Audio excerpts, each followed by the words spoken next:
Inland Sports. And now join us here on the Inland Sports Show as we make our march towards that first game of the year for high school football. 2025 is here. Joining us from the Aquinas Falcons, George Anagnostopoulos. And Coach Agno, I know you guys at Aquinas are coming off that dead period. And when you come off that dead period, it's like all gas, no brakes, right? Like you're just ramping up to that first game of the year. So does it feel more real to you guys now that, the dead period's over, the helmets will be out very soon, and the season will be upon us? Yeah, definitely. I'm getting back last week from dead period, and just kind of that sense of urgency, getting ready to have camp in a week or so, and just understanding, like making sure our guys understand, it's like, hey, there's no looking back now. Like we're full go, and we're pretty much into the season, and we're a week or so away from starting to prepare for an opponent. So at least at Aquinas, like how many, do you have a lot of guys coming back, or is it a mix of new guys and returners? Because, this time of the year, maybe it's when guys are, fighting for still, starting spots, or who's actually going to get playing time.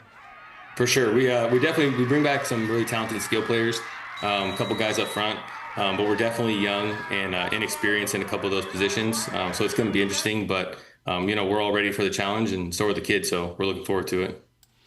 All right, Coach, we always like to, chop it up and talk high school football here in the Inland Empire. And I know you keep your eyes and ears open to see what else is going on across the IE and whatnot. So, as we get ready for the season, and if there's a question I ask you and you're like, I don't want to answer that, go ahead, but sure. So I'm just starting to put together the top 25 preseason poll. And it goes without saying Centennial is going to be number one. In fact, I heard from a couple people that even though they lost Hassan Longstreet, which was like an all-world quarterback, he's at SC now, they might actually be better this year than they were last year. I've heard from multiple people. But with that said, if Centennial is number one, who do you think would be like number two, number three right there, right behind them? Man, you probably have to look. I mean, I know, talking about the area that you cover. So, we're staying east of the 15 freeway and all that stuff. But you got to probably throw, Murrieta Valley in the mix right there. They're always going to be competitive and tough. San Jacinto, who we play this year, is really talented. I saw a lot of those guys up close and personal at the Redlands camp, and they're loaded. So, and then you start heading west a little bit. You talk about Rancho and up the hill with Oak Hills and Apple Valley. So, but yeah, I mean, it starts with Centennial. And like I said, you got to have Murrieta Valley, Chaparral. I know Chaparral's got some dudes. They got some transfers, stuff like that, and they always have a good front seven. So, yeah, those are probably the top guys for sure. Yeah, Chaparral's quarterback is, like an All-American guy. The Norco running back who was awesome, he transferred to Chaparral. They got a bunch of guys back. I think Chaparral's going to be really good this upcoming season. And Murrieta Valley lost a lot, but George Wilson always does a good job. He's always got guys, so I know they're going to be super, super competitive. And I don't know if you saw, because San Jacinto's on your schedule, so maybe you did watch the Eric Galliano interview a couple weeks ago. I watched it. Did you? So I can't remember if he said specifically in the interview, but he really, really likes this year's team at San Jacinto. He thinks they're going to be really, really good. And if you look at their non-league schedule, which includes you guys at Aquinas, last year Norco had my favorite schedule because they played all these good teams. San Jacinto probably has my favorite schedule this year because they play so many good local teams, including you guys. So, and just in that San Jacinto matchup, I mean, you guys are going to find out where you stand, right? When you play a team like that, like, hey, are we like a top 5 team in the IE, or do we got some work to do? For sure, yeah. I mean, they have, like I said, I saw a lot of those guys. They're top guys up close and personal, and they have a lot of elite speed on that team, and it's like track speed, and so that's going to pose a problem for a lot of those guys. Obviously included in that list. Talk about Beaumont and Cajon, both are going to be talented. That's going to be interesting. The CBL probably comes down to that game again. So yeah, but San Jacinto is going to pose a lot of issues for everyone that they play. So, but like I said, we're looking forward to the challenge for sure. Yeah, San Jacinto's got Beaumont that first game of the year in week 0. That's going to be one of those marquee matchups for sure in week 0. Well, Coach, let me ask you this and find out where you stand, because I kind of feel like it's split in terms of this playoff format. And you guys at Aquinas, I feel like, fall on one side because we have teams that continually win league, right? They have a great regular season. They win several league championships in a row. And then they get put in some, high division, 3, 4, 5 or whatever.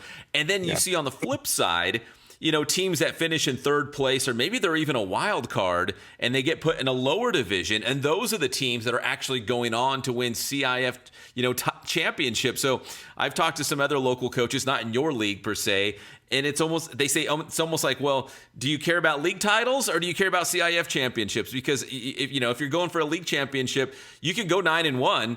But you might be Division 3 or Division 4, or you could be 6-4 and go in, I don't know, Division 7 and make a run. Yeah, it's I think overall the format is pretty legit. I like it overall. There is some competitive equity as you see like some of those second and third place teams, making deep runs into the playoffs. But like just to your point, 2 years ago, right, we won the league and Ontario Christian was in second, and they ended up being the number 1 seed. In Division 6, I believe, or 7. And we went on the road on a Thursday against Foothill, you know what I mean? In Division 5. And that was like, really, dude? Like, so winning your league really doesn't carry much weight other than it, gets you an automatic qualifier. I'd like to see I think we've talked about this too before. Like, I'd like to see some type of human element where, the rankings and all that create the divisions, and then there's some type of human element that reseeds the teams based off of league finish. Because, like you said, there has to be some value in winning your league, and to see league champions go on the road in the first round of the playoffs just doesn't make any sense to me. So I think everyone would agree with that one. Yeah, 100%. Like, I feel like a broken record. I've said it so many times. If you win your league championship, just start out at home. At least get that first game at home. Yeah. Like, you deserve it. Put some value on that league championship, because you're right. It doesn't really mean anything. Like, you win your league title, great. I'd rather finish in third place, be Division 6 or 7 or 8 or whatever, and then you're gonna play till Thanksgiving. So. I mean, I'm pretty competitive, like we all are. So I don't think I'd rather come in third place ever in anything. But you're right, though. Like, it doesn't make sense. 2 years in a row, the last 2 years we've won our league and ended up on the road in the first round against really good teams. And that is what it is. But there has to be something. A few years ago when this thing first started, 10-0, I may have it backwards, but 10-0 Norte Vista played 9-1 Monrovia or something like that in the first round. It's like, how do you send a 10-0 team on the road in the first round? Like, that's crazy. Yeah, that might have been the year. I think, was it Loyola? They went like on the road. Yeah, and it was like, oh my gosh, that's what you get for having a great regular season. So, for sure. Yeah. I don't think Aquinas is technically in the Citrus Belt area when it comes to like athletic directors and stuff. Is that correct? Yeah, we're not. Okay, so maybe this is a fair question I can ask you then. So the Citrus Belt area, when they did the re-leaguing, they were considering like a football-only conference or re-leaguing, I guess you'd call it, where, for example, like that first league would be Centennial, Chaparral, Murrieta Valley. I think Orange Vista was in there, San Jacinto. I don't have it in front of me, but I did have it. So, but it failed. It didn't pass. And I know there were several local schools trying to push that, and I get it. Like, if you're a team, for example, like I love Bob Stengel at Redlands High School, right? And I think Redlands was behind it. I think Riverside Poly was also in that conversation too. These teams who are borderline playoff teams, is trying to fight their way into the playoffs. If you're put in a different league, they might be winning league championships. So I don't know where you fall on that either, about this whole just a football only conference for all the Citrus Belt area schools. Yeah, I think it's smart. Like you said, with like, you look at like the CBL right now, and imagine if you created some type of tiered conference where like, Redlands and Rev had a chance to go like rebuild their program back up, in like the second tier or whatever. And you move like Summit into the CBL and someone like that, like if you put us and Summit in the CBL, the kind of competitive games that you would create in that league. And then you have relegation, right, every 2 years based off of finish. Yeah. People move up and down. So I'm a big fan of that for sure. And, obviously it's tough to get stuck in that top tier and, knowing you're going to be in Centennial's league. But that is what it is. That's, heavy is the head that wears the crown. So. Yeah, in fact, shout out to, I don't remember his last name, but Diego on Instagram. He hit me up and said, when are they going to do the re-leaguing for the, the Big West Conference, which they combine the Big 8 League and the Southwestern League, because, Roosevelt, you put them in any other league. I mean, Roosevelt's a really good team. And, it's like they're just trying to win a game or two. Or Norco. Norco hasn't made the playoffs the last 2 years, and they had made it, was it like 34 or 35 years in a row they were in the playoffs. So, if you're Murrieta Mesa or King or one of those teams, you're like, we're good. We'll stay right here. We're good. Great Oak, we're good. But if you're like Roosevelt or Norco, I hate to even throw Vista Marietta in there because they're way too good to be like a fringe playoff team. But those kind of schools, it's like you play in such a difficult league. I mean, you just have to survive and get to the playoffs first. For sure. It takes a lot of strategic scheduling too, like in your, for your non-league games and stuff like that, to try and at least get over that hump. But as you saw last year, like even being 500, there was teams that were over 500 that didn't make the playoffs, and there was teams that made the playoffs that were 1-9. So just. Yeah, I mean, like, I think Marietta Mesa last year, they might have been like 1-4 or 0-5 before they went on to win the CIF championship. And we just had Oscar McBride on. He's a great dude, a Notre Dame Fighting Irish guy, great, awesome guy. And he basically said, we just want to play the best. You know, if we end up going 1-4 or 0-5 or whatever, we just want to see the best competition because we want to be ready for league, and ultimately we want to be ready for that CIF run as well. I mean, I don't know how you guys build your schedule at Aquinas. You always play good teams, but do you guys kind of feel the same way? Like, hey, we want to play some good competition. We don't want to go 5-0 and beat every team by 50-0. For sure, and that's why, like, if you look at 2021 when we won CIF, we had a couple league opponents. One left the league, and then Western Christian didn't end up playing us that year. So we picked up Long Beach Poly, like in the middle of our league schedule, and we played Damien week 8, and then we go to the playoffs. And having those two games late in the season like that definitely had us battle tested and ready for a playoff run. So it goes to show you that stuff matters, and it's hard to go from playing in games that aren't as competitive to playing in Division 4, at Redondo Union. It's like, right. it's not the same thing, and that's not a knock on anybody. It's just the reality of the situation. So what was that, like 7-6, wasn't it? It was like low scoring. Yeah, I don't want to talk about it again. Yeah. Yeah. Do you miss the rankings when the CIF Southern section had the weekly rankings? You knew exactly what division you were going to be in all season long. It wasn't this competitive equity where you wait till the end of the current year. But you had the weekly rankings, and you kind of knew exactly where you stood, and the other teams you kind of keep an eye on that were in your playoff division as well.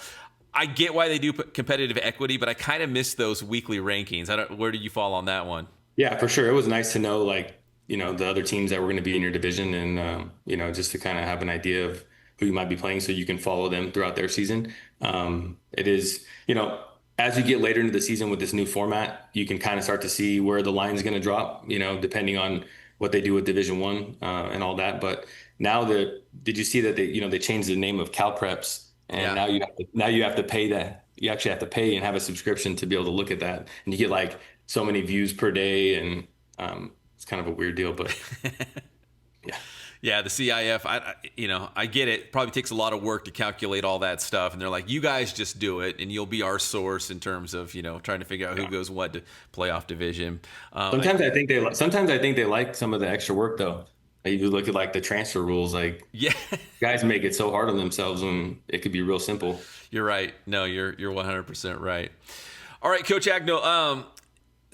I think we can all agree the quarterback is probably the most important position on the football field. A lot of team success hinges on, hey, do we have a good quarterback? Is he seasoned? Has he been around the program?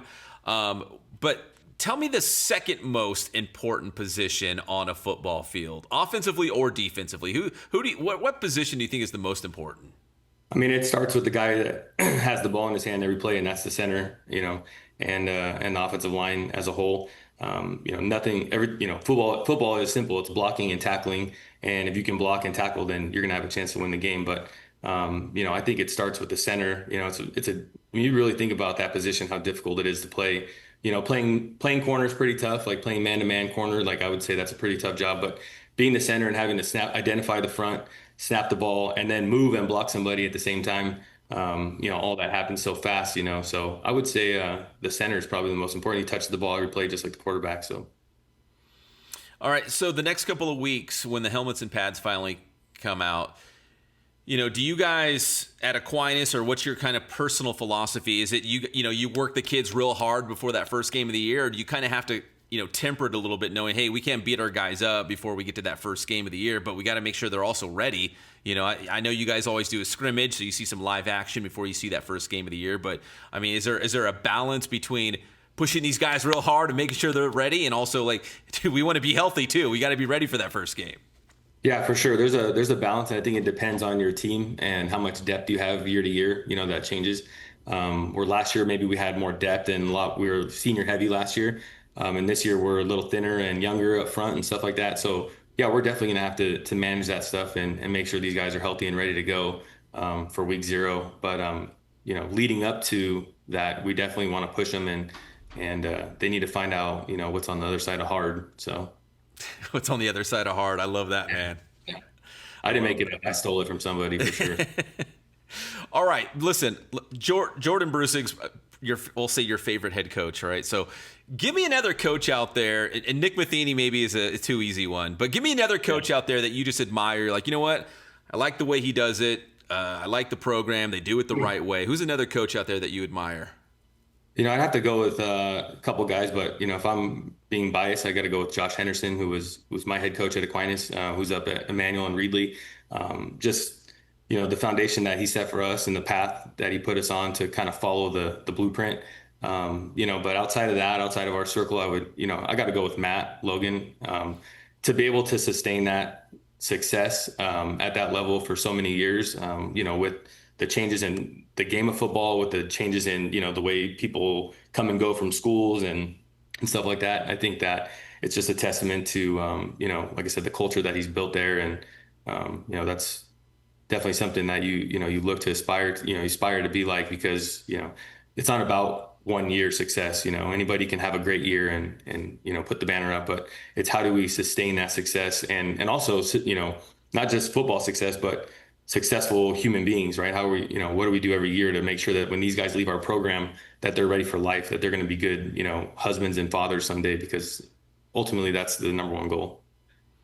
To piggyback off what you just said, how rewarding is it as a coach when you have guys that you coached come back through the program and, maybe they're now married and they have kids of their own or whatever, and say, hey, man, you have no idea the influence that you had on me and, the positive, encouraging things that happened while I was at Aquinas. Like, obviously you play to win the game, right? You're trying to win championships, but also you're not going to, well, maybe you'll remember the Redondo Union score, but most people won't remember the Redondo score, but they'll remember, those relationships that they had with a lot of their players, right? For sure. And, with Brandon Rankins, I'm going to make you feel old now that we just went to that guy's wedding a few months ago. And, that was just such a special moment to share with him and his new wife and his family and stuff, what that guy meant to our program, and to have him tell us like, no, it's not what I meant to you guys. It's like what you all meant to me. And, that's everything, like a guy like Rodario Abercrombie, who, came to our school from Del Vallejo and walked to Aquinas in the rain, to come meet us as an 8th grader and told us he wanted to be there. And the growing pains that he went through over 4 years, and we were just like banging our head against the wall, trying to like help this guy grow up. To see him now, like, he achieved his dream. He went to a D2 and he transfer portal to a Division I, and he's going to finish school in the fall and he's going to have a degree. Like, there's nothing better than that. Like all the CIF championships and stuff like that, the rings are great. But those are just sitting in a little box on my dresser, those guys. And, Josh Gustav is getting married in October. And so he's coming back to camp to speak to the team, which is exciting. So I'm really looking forward to that. But yeah, it's everything. Hey, Coach, if I can for a moment, just go back to Brandon Rankins, because when he's the all-time rushing leader in San Bernardino County history. As that was unfolding his senior year, you guys, you must have been aware of what those numbers were, right? Like, hey, he's got to average like this many yards, or, this is the number he's got to hit to pass it. Were you, obviously you're going to feed him the football because he's a stud, but like, were you making sure like, hey, we want to do this for him, man. He's meant a lot to our program. We want him to have this record. Let's make sure he's getting enough touches and he's going to get his, and he did, he shattered the record. Yeah, it was. I don't think we ever like had a conscious like an actual conversation and said like, okay, we need to make sure Brandon breaks this record. I think we saw the number like going into the season and realized like, if he does what he did last year, he's gonna get it. But definitely it was important for us, that he got it, and to know like, it was something that he earned and he deserved. I mean, he's the number 2 all-time leading rusher in the state of California career-wise, and behind Toby Gerhardt, who was a freaking maniac. And I think he's like number 5 all time in touchdowns, stuff like that, and scoring. So no, I'm definitely happy for Brandon. I'm glad that his first year was even his second year we made it to the semifinals, but those were like tough years, right? We were building the program back up, and um, it was nice to see like after his freshman year, like the team was completely on his back that year, and it was like he was like pretty much, the main show, but to be able to have some support around him by the time he was a senior and where he didn't have to carry the load all the time. But Brandon was just Brandon, man. I mean, he did a lot for our program, and it was always a problem when number 7 was in the backfield for people. Yeah, for sure, man. He was so fun to watch. Yeah. And finally, Coach, do you? This is kind of a twofold question. Do you guys have like a legacy number that you do at Aquinas? And also, when you choose captains, what kind of guys are you looking for to have that C on their jersey? So the legacy number, we have a few. We kind of go back to our roots. 2000 team that Josh coached, that won the CIF championship. There were some guys on that team. The theme for that year was building the wall, and there was a ton of guys on that team who kind of like were polarizing figures. So there's a few numbers for us. Glenn O'Hary, who was a Ken Hubbs winner, he wore number 3. And this isn't a knock on Brandon, but Glenn is probably the most dynamic, explosive player, to ever be in that locker room. Really special. And so number 3 is a really big number for us. Number 7 is usually like our quarterback. Goes to our quarterbacks. And 44 is a big number for us. Jeff Langdon, who was a CIF Player of the Year for us in 2000, just like the epitome of what it means to be an Aquinas Falcon, a leader on and off the field. Went on and played at USD, played for Jim Harbaugh, was an All-American there. So I would say those are probably the most like our core legacy numbers. Number 4 has kind of turned into a little bit of that with some of the guys, Malachi Vaipulu and Sione Lolohea, who have worn that down the D line. So, but yeah, definitely we have a few, and we're very careful on who we give those numbers to for sure. And as far as the captains, we want somebody who embodies our core values, faith, attitude, sacrifice, and tradition. And, everything we do, we want to glorify God first. And we want guys that are doing that, all the time, not just, when people are around, so guys that embody that, guys that, are working hard at practice, holding their teammates accountable, and number 1, holding themselves accountable. So those are the kind of guys that we want, leading the team, guys that aren't afraid to step up and stand in front of people. It's easy to lead from the back and talk and say all kinds of things, but it's hard to stand in front and take the brunt of things, especially when things aren't going good, So it takes a pretty tough kid to be a captain for us, for sure. That's awesome, Coach. And finally, where's Brucing? What's he doing in the dead period? He coaches in Idaho right now. His wife's family does like a big trip every year. So he went to Idaho for a few days. They're up there in McCall, I believe. So fishing, yeah. Hiking, laying low. I don't know, doing all kinds of stuff. His wife's aunt has like a ranch out there, and they're by a lake, so they're doing all kinds of stuff. I'm sure he found a golf course while he was out there. So, he's a big golf guy. I know he's a hockey guy, but he's a big golf guy too. He's a golfer. He actually played Torrey Pines last week with one of our buddies, my best friend actually, who I played with at Aquinas, and he lives out there, so they got to play Torrey Pines for like pretty cheap. And they're going back and forth playing, and my buddy freaking nailed like a birdie from like 15 feet. So he thought he won the hole on the last hole. And Jordan freaking nailed an 80-yard putt for eagle, dude. No. Yeah. Yes. I gotta see video of that. There is no video of it, but there is no video, but I do have 3 witnesses that confirm been it. corroborated by a couple. Yeah. 80-foot putt for eagle. Yeah. Wow. So, yeah. Well, Coach Agno, man, always love chopping it up. Love talking high school football. Nothing but the best for you and the Aquinas Falcons this upcoming season. Let's do it again soon. Dude, you're gonna go watch Fantastic Four next week or what? That is the plan. I got to be honest. I haven't seen Superman, and everyone I've talked to, not everyone, most people I've talked to said it was not good. And Really? Yes, and I got kind of scared away from it. But I'm hoping that Fantastic Four is good because I do want to go see it. Well, 2 quick things. I saw Superman, and I'm not a big like DC Superman guy. I took my son to see it, and honestly, I thought it was really good. You liked it? It felt like they shook a comic book out on the screen. It was really good. I thought so. But and then Fantastic Four, they showed. I guess they had a screening this morning with like a bunch of the content creators and review people. So and they moved the social media embargo from Tuesday to tonight at 6. Actually, it just So that's got to be a good sign if they're moving that up. Yeah, because they want to get the word out and get the ticket sales up and stuff like that. So I want it to be good so bad. This is their last chance to make it right. I know. I need it to be good. Yeah. Well, Coach, if you want to talk football or just nerd out on some superheroes, man, you can always find me right here. For sure. All right, that's George. Appreciate it, Pat. You got it, man. That is Coach Agno here on the Inland Sports Show. Appreciate it. Inland Sports.